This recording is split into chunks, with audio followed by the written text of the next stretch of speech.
চেলেং চাদৰ প্ৰশস্তি পত্ৰ আৰু আমি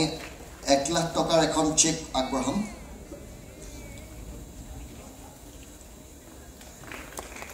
আমি 1 লাখ টকাৰ এখন চেক আগবঢ়াইছো আৰু প্ৰশস্তি পত্ৰখন এই মুহূৰ্তত মই পঢ়ি দিবলৈ চেষ্টা কৰিম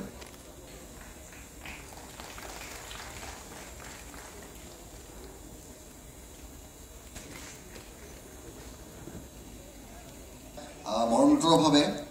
অসম বিভূষণ সন্মান আগবঢ়োৱা হৈছে সেই প্ৰশস্তি পত্ৰখন মই এবাৰ পঢ়ি দিব বিচাৰিছোঁ ৰাজীৱ শদিয়ালৈ মৰণোত্তৰভাৱে জনতাৰ জীৱন যন্ত্ৰণাৰ সৈতে একাত্ম হৈ অৱহেলা অনাদৰ গীতৰ ভাষাৰে মায়াবী কণ্ঠৰে নিগৰাই শিল্পৰ প্ৰকৃত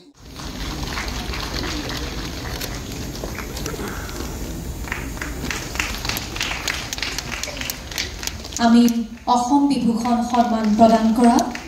মুস্তাক আনফৰ ডাঙৰীয়াক ইয়া প্ৰদান কৰা হৈছে সেই প্ৰশস্তি পত্ৰখন মই আপোনালোকৰ আগত পাঠ কৰিবলৈ ওলাইছো NB নিউজ অসম বিভূষণ সন্মান 2024 মুস্তাক আনফৰলৈ অসমীয়া সদাগৰেও বুটলিব পাৰে 7 সাগৰৰ মালিক সেই আদৰ্শৰ আপুনিও অন্যতম প্ৰতিষ্ঠাতা এক মফচলীয়া চহৰৰ পৰা ওলাই গৈ বিদেশতো বাণিজ্যিক প্ৰতিষ্ঠা লাভেৰে আপুনি নতুন প্ৰজন্মৰ ভৰসা অসমৰ দুৰ্গতৰ বাবেও আপুনি লৈছে ত্ৰাণকৰ্তাৰ ভূমিকা আপোনালৈ এই সন্মান যাচি আমি কৃতাৰ্থ 24 আগবঢ়োৱা হৈছে এটি ৰূপৰ ফলক প্ৰশস্তি পত্ৰ আৰু এখন চেক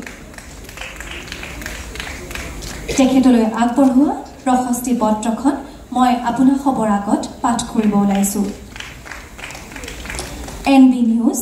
অসম বিভূষণ সন্মান 2024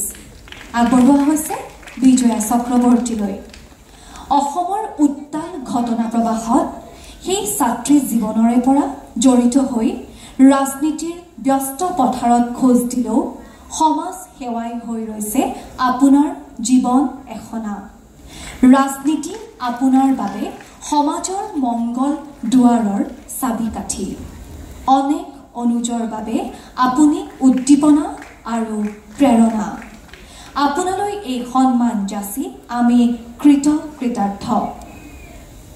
শ্ৰী নৃপেন দাস অধ্যক্ষ তথা পৰিচালনা সঞ্চালক NB নিউজ ইয়েছে দৰ্জে থংচি ডাঙৰীয়া আগবঢ়োৱা হৈছে NB নিউজৰ অসম বিভূষণ সন্মান 2024 ৰূপৰ ফলক প্ৰশস্তি পত্ৰ আৰু 1 লাখ টকাৰ এখন চেক প্ৰশস্তি পত্ৰখন মই পঢ়ি দিব বিচাৰিছোঁ NB নিউজ অসম বিভূষণ সন্মান 2024 ইয়েছে দৰ্জে থংচিলৈ আপুনি ব্ৰহ্মৰূপী শব্দৰ সাধক অভিজ্ঞতা প্ৰজ্ঞা মানৱীয় চেতনাৰ আপুনি সন্তুলিত ৰূপকাৰ ভাষাৰ মায়াবী খনিকৰ ৰূপে অসমীয়া সাহিত্যৰ অন্যতম আপুনি দিগদ্ৰষ্টা আপোনাৰ কলমৰ যাদুকৰী প্ৰভাৱতে প্ৰসাৰিত হৈছে অসমীয়া সাহিত্যৰ সীমনা আপোনালৈ এই সন্মান যাচি আমি কৃতজ্ঞ শ্ৰী নৃপেন দাস অধ্যক্ষ তথা পৰিচালনা সঞ্চালক NB নিউজ